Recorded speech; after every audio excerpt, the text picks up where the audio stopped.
Jeff Bakalar. Hey, what's up, Jeff Grubb? How are you? I'm good. I'm ready to System Shock. This is System Shock remake. A remake of sorts. It is very truthful to the original game, and we'll kind of get into that here in a second. But it's definitely not going the route that a lot of, especially this year's remakes and remasters have gone, where they're like, hey, we're going to take this and really edit it and make it feel more modern. This game is very happy to feel like System Shock, and I think that's actually a pretty good idea for this game in particular. And let's hop in here. I'm gonna go. Oh, I get it. Those items in the back do look like little shockers. Yeah, little shocky guys. Little shocky guys. Why is this thing showing my Discord window up there? Oh well, people are gonna see who's talking. That's fine with me. That's fine. Yeah, it's fine. Let's see. So you have questions. What's up? All right. So, my entire gaming life, I've been told, oh, you should play System Shock. Yes, same. And I never did. And now I waited so long that they went and did this. That's right, you did. And I think that's fine, right? Like, I think it makes me think about a lot of people who are going to play these sort of beloved FPSs and kind of like get the remastered version as their first version, if you will. And I just find that to be quite interesting. Yeah, I think I think you're right. I think a lot of people are going to come to this for the first time, having heard System Shock their entire lives. I never played it myself. I watched my brother play it on his computer way back in the day.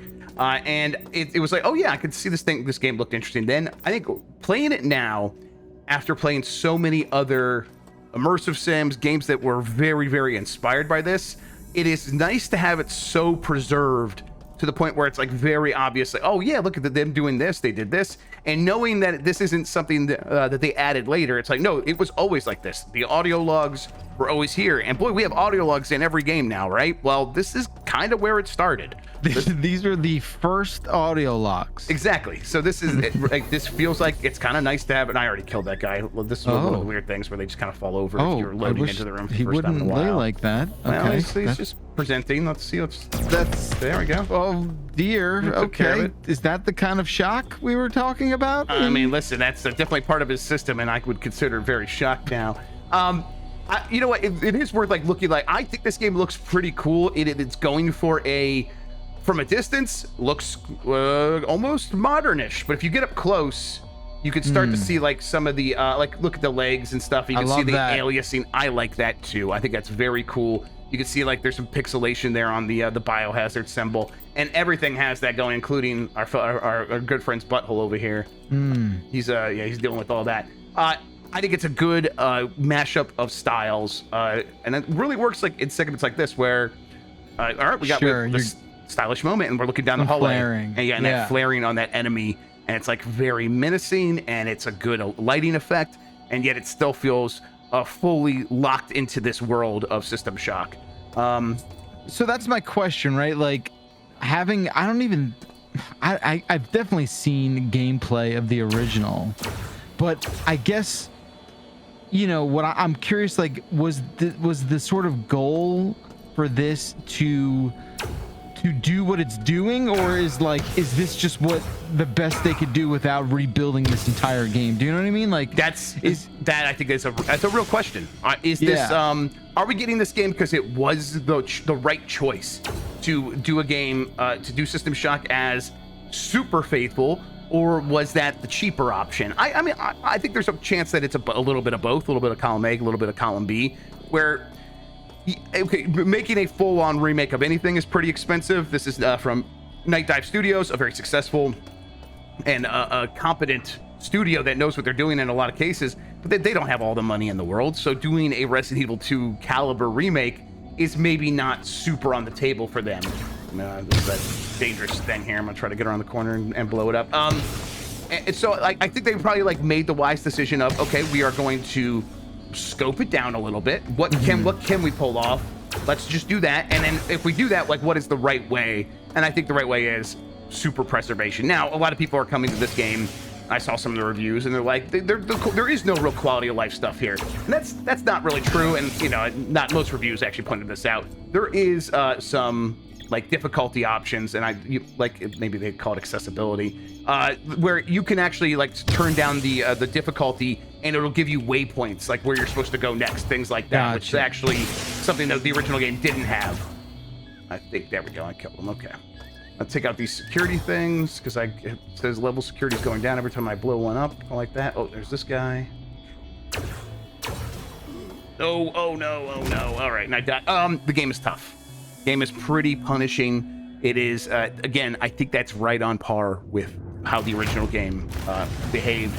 You're gonna get all stuff like this where it's like we're gonna do a lengthy game over screen, and I think this is some of the stuff that people are bristling against, where hey, I want this game to have like all of the aspects of a modern game, and maybe just throw me right back into it and not do this big long game over screen. On top of that, it's also it doesn't have like, you know, really great auto saving. There is some auto saving, but it doesn't have great auto saving. So yeah, I don't even know the story. Is that they're just harvesting humans? Is that what they're doing? They're turning them into. So there is this Shodan. Shodan is basically your HAL. It's your big angry AI computer, and it has taken over the ship, and it's begun. And through these audio logs, I've discovered that these like health pods that you can get in. There's one in a room around here somewhere. Shodan actually hacked them so that instead of regenerating you, it regenerates you and then replaces all your body parts with cyborg pieces and turns you into a slave of Shodan. And that's what's happened to most people here. Okay. Yes. I mean, it's what's in our future here with the AI. You know, it's going to take over. ChatGPT is just going to do exactly this. So any minute now. Serve ChatGPT well. Yeah, exactly. So I could try to be more careful this time, but it's mostly like just you want to use your ammo sparingly. You want to try to like know where these guys are going to be and try to take them out from a distance. But you know, I don't have a lot of great weapons that work from any great distance, so it's kind of just trying to figure things out as best you can. And a little trial and error, which again, I think is stuff that people are bristling against. Yeah, I feel like I feel like there's the desire to play this goes beyond like having to deal with its kind of I don't know, like maybe gameplay loop of yesteryear, and more of like I'm supposed to have played this. Yes. Like enough people were like, oh, you loved BioShock, therefore there's no BioShock without System Shock. That's right. And you get like, oh, he was trying to, Ken Levine was trying to just make one of these a bunch of times. Like that's what he was doing over and over with his games. And I totally see that now, having like gone hands down on with this for a certain amount of time. Interesting. I'm gonna use my health. It's hard, yeah. Yeah, it's very hard. Oh my gosh. Yeah, let me see if I can. There's no healing, or what? How's that work? I got a healing right there. Let me go ahead and use this. Yeah, use that little dope-si-do. Little makeup pouch there. Yes, exactly. Where's he coming from? Where are you at?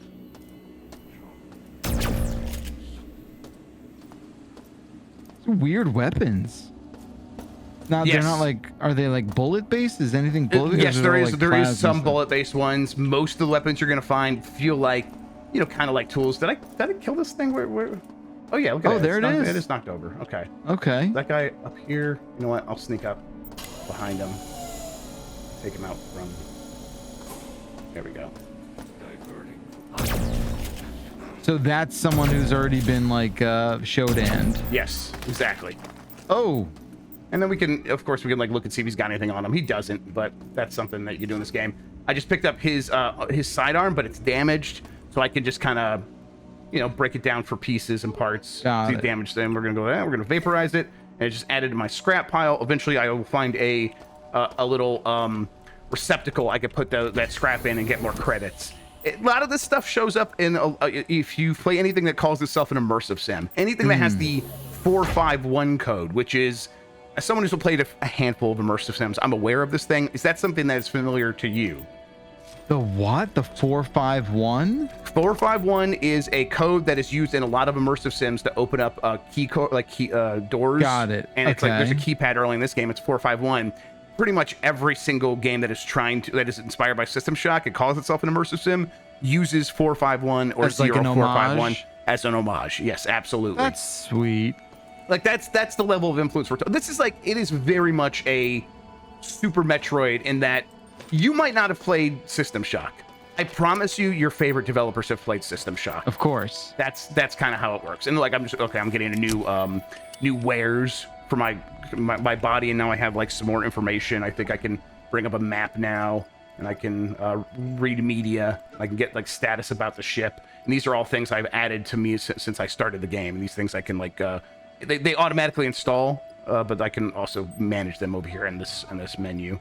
The menus are improved from the original game, is my understanding, and from what I remember, and they are pretty easy to use now. So I'm kind of like, this does feel kind of modern in a lot of situations.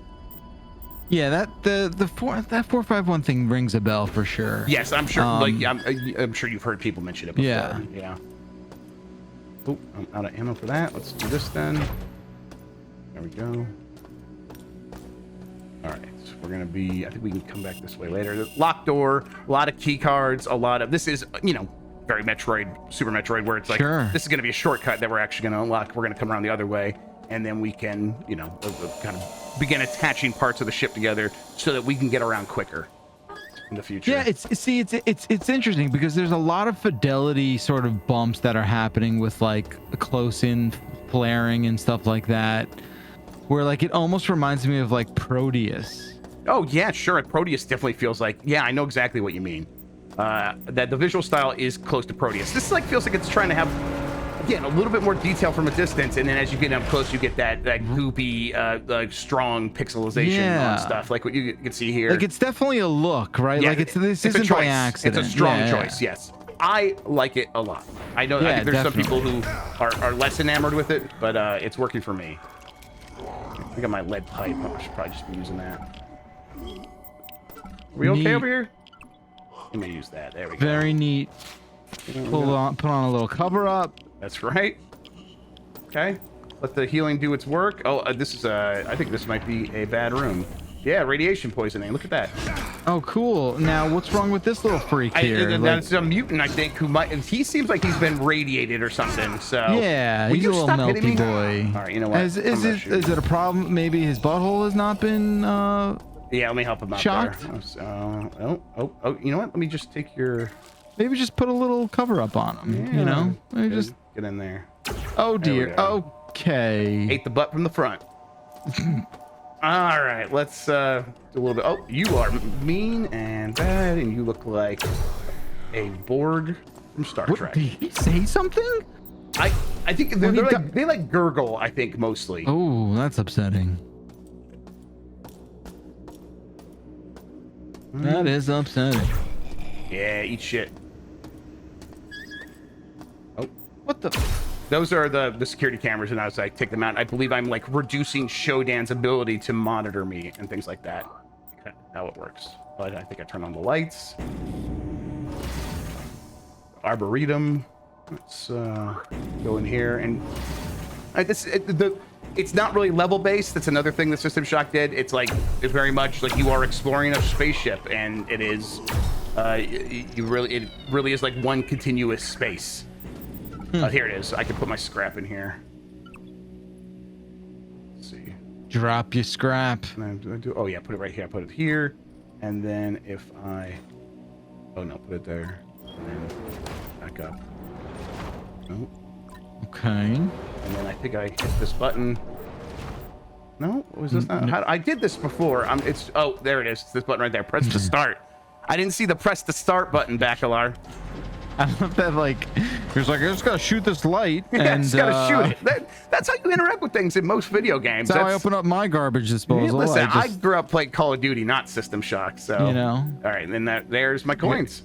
Your coins for, wow, okay. It feels like functional, right? Like I put a thing in there, I pressed the button, it did its thing, and then something popped out. It wasn't just like, here, we're gonna put some coins magically into your pocket. It's like, no, I actually had to go through this process. And that's, again, another thing that would be in an immersive sim. You're going to see stuff like that in Prey, but Prey also very much inspired by this. All right, turn on the lights. Go in here, see what this guy's doing. we'll just have to take all.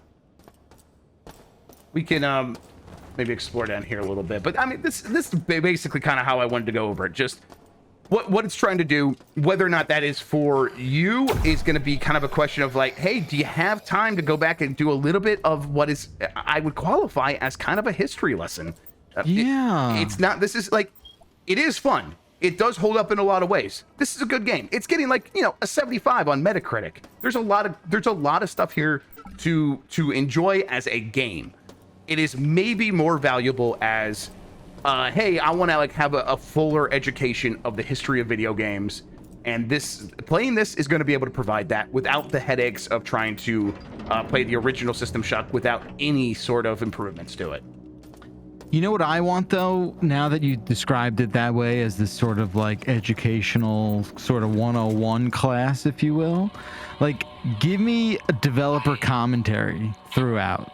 Yeah, you know? that would be very, very cool. That's something I mean, there's been a handful of games that have had that. Every single one that does is really amazing. I really do like that. I'm thinking like what is it? The Naboo shooter game for the N64. Factor 5 put full audio talkovers as options that you could have on an N64 cartridge, which is always wild. And I remember like being blown away by that. I think that's a really good call. That would take this game to like where it needs to be to really deliver on what it actually is trying to do. Yeah, I think that would really connect the dots in a really sort of satisfying way, because you know the improvements they are a bit sort of surface level, and yeah. I think you know that's fine. I mean, if that's what this product is, you know that's cool. You know, doing a commentary overlay like that seemed. I mean, I know that's not something you do in a weekend, but right. It definitely seems making sure you get the right people together to actually do that. Totally. Might be hard. That's no small task. Quite an undertaking, I would imagine. But at the same time, like, really would have, I think, I don't know, put this, you know, raise the profile of this remake. Yeah, and I mean, I think, and just like looking at the reality of the situation, that's kind of something this game might need. Like, look what it's coming out. Like, we're talking about Diablo 4, Street Fighter. We're talking Tears of the Kingdom still.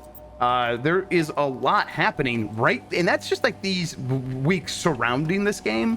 Like, this year's already been jam-packed. People are already like arbitraging their time. So I think a lot of people are probably going to overlook this. And I'll say, for the most part, that's fair. I get it. People's time is limited. So, but if you've ever had the curiosity of like, I've heard about System Shock, I kind of want to see what it's doing, this is a good way to do exactly that. And this room is bad. Get out of here. It's a bad, spicy, crackling room. Yeah, it's a crackly room. Yeah. All right, we're out of there. Let's see. How's my health doing? Pretty bad. I'm doing pretty bad. Let's do that. Is this the stamina? You know what? We got a lot of these. Let's use one of these. There we go. Ooh. Okay, that seemed to do it. Seemed to hit the spot. So that's interesting. So it's not very linear, which I did not know. I did not realize. Right. Like this is, you know, I got the I guess. I mean, I know isn't like the 1-to-1 is BioShock, right? Like, is that the thing? BioShock definitely tries to be a lot like this, and it does in many ways. It definitely is. I think the most 1-to-1 of the modern game is Prey. But BioShock, okay. It put shock in the name for a reason. Like, absolutely is trying to be like these games. Yeah, where I guess that is not exactly linear either. But yeah, interesting. Yep. Let's get out here. This guy's gonna attack me. I think he's got a friend. They are just real stupid looking. Yes, they look like this island Earth, the aliens from that movie, which MST3K was their like theatrical film that they talked over. That's what they look like. And then I'm going back. I think I got something. I can't remember. I was definitely supposed to do something over there. The problem is that you got to keep a lot of this stuff straight, so it's like a kind of game where you have to pay a lot of attention. That's not a problem. That's actually a feature for a game like this. But doing a quick look, it's a little bit like I did this segment before. Even then, I kind of struggle to remember exactly what I did. Oh, here we go. This is not the 451 keypad. It was way back there. But I would try it anyhow and see if it's gonna work. And no, it's not gonna work here. But I could. This is one of those games, so we can go into our media, maybe look around and see if anyone's like sent us the code for this or whatever, and we can like look through our email and see if we can find it in there. It's that kind of game. That's what's happening here. It's cool. Yeah. Do you know how long it is? I think it's like a decent amount of time. I think it's like probably like 6-7 hours. I think is how. Okay. Something like that. I don't think it's gonna be 20 or 30. But I've never played through System Shock before. I just watched my brother play. That's it. So I don't know for sure. I'm sure that's how many people ingested this game. Yeah, it was just like he built a computer, and then like I'm like, oh yeah, what game are you gonna get? He's gonna System Shock. I'm like, what is that bullshit? What are you even talking about? And then he showed me like, oh, I can see this is like something I can't play on my Nintendo. Fair enough. You're right. Oh. It was only PC, right? Yes, this was only PC. Although I wonder if this version is going to come out to consoles these days. That's the kind of thing that would happen. Oh, you're just like all up in Saturn's business. Yeah, here. we are. We are there. Okay. We're hanging out with one of the many moons. There's all kinds of space station-y stuff happening here. This cool. is what's happening. Yeah, that's System Shock though. Bakalar. Anything else that was like bugging you about this? That you're wondering about? No, I think I learned a lot even in this little quick look here. So I definitely have to add it to the list. It should be some sort of like prerequisite required playing kind of thing. Maybe yeah, it feels like the kind of thing that gets added to like a syllabus as like, hey, before you start the year, go play this game and this game and this game, and this would be one of them. Absolutely, it's your summer playing. It's the most syllabus ass game you could possibly want to play. Right. Maybe that sounds boring, but to me that sounds kind of exciting. It's cool. It's one of the reasons I'm so like big about like emulation and stuff like that. It's like I want people to be able to experience like all the games that I remember growing up with without having to have the headache of tracking it down. Just treat the internet like a library. It's even better though when someone's like, let's do some work to make sure to present this in the best way possible. And I think that this game really does exactly that. It's a busy ass year, and I'm gonna find the time. I hope and pray when things die down a little bit. Use my key card, open it up, and in here, knock this guy out. All right, well, I think that's gonna do it. Jeff Bakalar, thank you so much for helping me out with this very actual quick look. Thank you, Mr. Grubb. Thanks for showing me around. No problem. Bye, everybody.